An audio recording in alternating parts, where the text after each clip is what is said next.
Most people waste their entire first morning in Amsterdam on the same mistake, and it costs them the best part of the city. By the end of this video, you will know exactly what to do instead, where to eat what the locals actually eat, and 2 different ways to structure your day so you do not waste a single hour. This is One Day City Guides. We cover everything worth doing in a city so you can plan with confidence.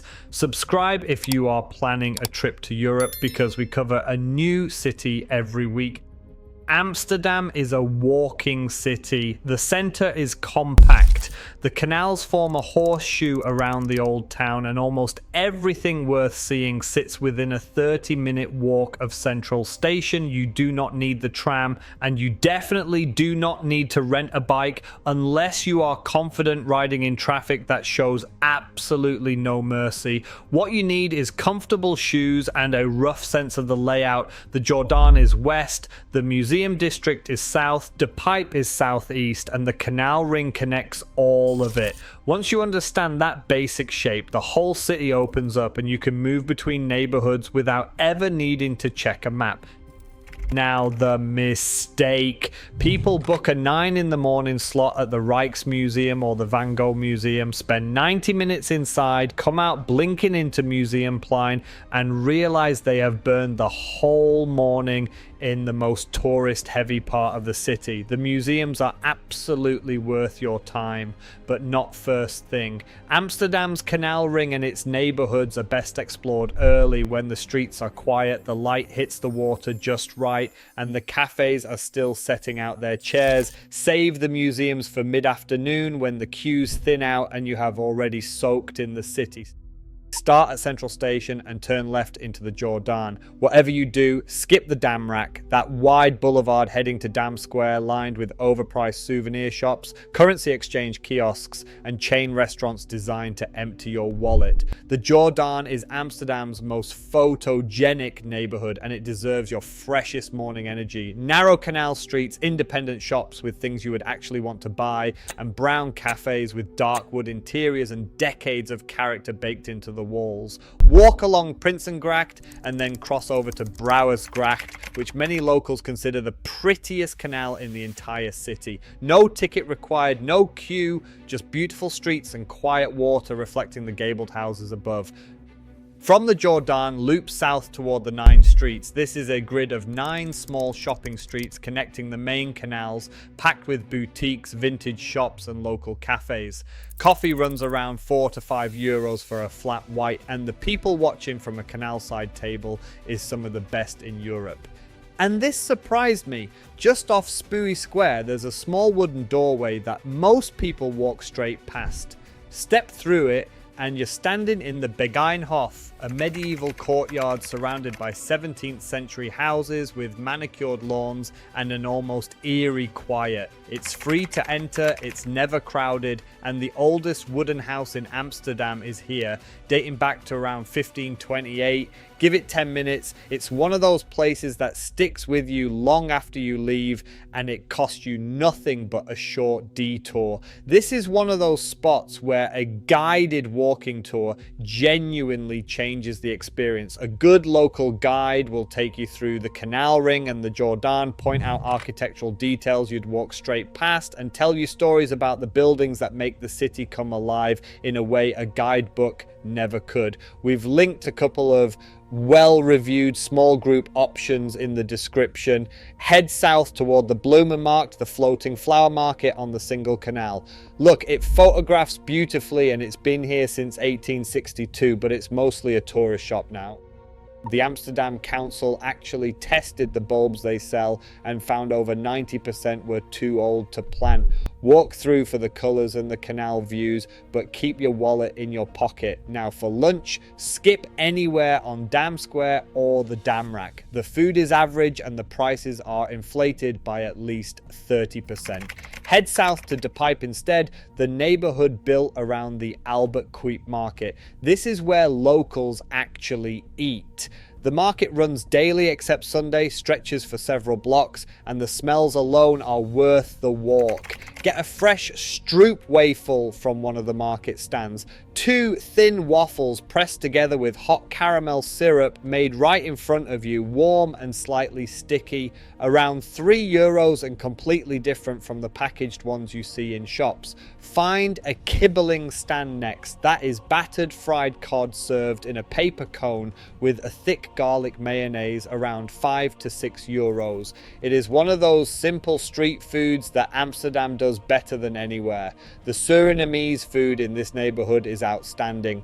Order a roti, a soft flatbread wrapped around curried chicken, potatoes and a hard-boiled egg in a fragrant sauce, around €8 to €10. Surinamese cuisine came to the Netherlands through colonial history, and Amsterdam has some of the best outside of Paramaribo. A lot of locals eat this for lunch, and once you try it, you will understand why. Skip the golden cheese shops near Dam Square. They charge double for the same cheese you can sample at the Albert Cuyp at honest prices. After lunch, this is when you hit the museums. The Rijksmuseum is the anchor. Rembrandt's Night Watch, Vermeer's Milkmaid, 4 floors of Dutch Golden Age paintings, and the building itself is a masterpiece worth walking through slowly. Give it about 90 minutes, entry around €25, and book online in advance. The queue drops noticeably after 2 in the afternoon compared to the morning crush. Right next door, the Van Gogh Museum is smaller, more focused, and honestly one of the finest single artist museums in the world. You follow his life chronologically from the early dark Dutch paintings right through to the vivid swirling colour of his final years in France. The progression is striking because you can actually see his style transform room by room. Around €25 book ahead. The Anne Frank house is on most lists, and I understand why, but here is what you need to know before you plan around it. Tickets sell out weeks in advance, sometimes 6 weeks ahead, and they are released online on a rolling basis. If you have not booked one, you are not getting in, so do not waste your afternoon standing outside hoping.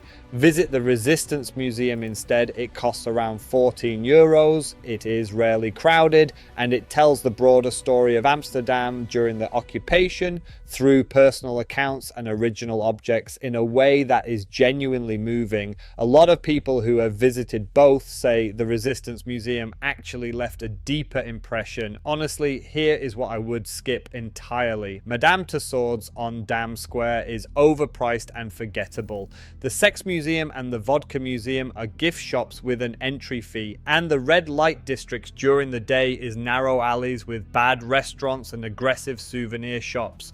Walk through it briefly if you are curious, but do not build your afternoon around it. Amsterdam runs almost entirely cashless now, and your contactless card works everywhere, from trams to market stalls to museums. Let your bank know you are traveling so they do not block the transactions. The tram network is reliable, and a day pass costs around €9, but for one day your feet will cover everything you need. The thing is, the bike lanes are the real danger in Amsterdam. They are painted red, and they are essentially highways for cyclists who have been riding since they could walk. If you hear a bell ringing behind you, step to the side immediately. Do not stop, do not turn around, just move. Cyclists have zero patience for anyone wandering into their lane. Stay on the pavement and you will be fine. If you are visiting between April and early May, the tulip fields at Keukenhof are about 40 minutes south by bus, and they are genuinely spectacular. But they eat half your day, so on a one-day Amsterdam visit, I would skip them and focus on the city itself. One more practical thing, the weather changes fast here, even in summer. Bring a light waterproof layer because locals do not even bother with umbrellas. The wind makes umbrellas useless. A good rain jacket is basically the Amsterdam uniform. Option A is the see it all route. Start at Centraal Station at 9 in the morning, then go straight into the Jordaan along Prinsengracht and Brouwersgracht, have coffee in the 9 streets around 10:30, visit the Begijnhof courtyard, then walk through the flower market, lunch at the Albert Cuyp Market in Pijp around midday, take a tram to Museumplein and visit the Rijksmuseum and the Van Gogh Museum from 2 until 5, then walk back through the canal ring as the light starts to soften, and finish with a drink at a waterfront bar near Central Station. Option B is the slow and deep route for people who would rather feel the city than tick off a list. Spend the whole morning wandering the Jordaan at your own pace, have coffee at a brown cafe, browse the shops on Haarlemmerstraat and explore every canal crossing you stumble across, lunch in De Pijp, take your time at the market, visit one museum in the afternoon, whichever genuinely interests you the most, then take the free ferry from behind Central Station across the IJ River to NDSM Wharf. It is a former shipyard turned into an open-air creative space with massive street art murals, waterfront bars, and a completely different energy from the tourist centre. Grab a drink on the waterfront and watch the light change over the harbour. The ferry takes 15 minutes and it does not cost a thing. We have linked our favorite local tours and experiences for Amsterdam in the description. Good value, smaller groups, and they handle the logistics so you just turn up and enjoy it. The moment that stays with you in Amsterdam is not the Rijksmuseum or the Van Gogh. It is standing on a bridge over the Prinsengracht at 9 in the morning, light coming through the elm trees, a boat engine somewhere around the next corner, and the faint clink of coffee cups from a cafe below. That's the Amsterdam people come back for. Tell us in the comments how you would spend your day in Amsterdam and keep watching for the next guide.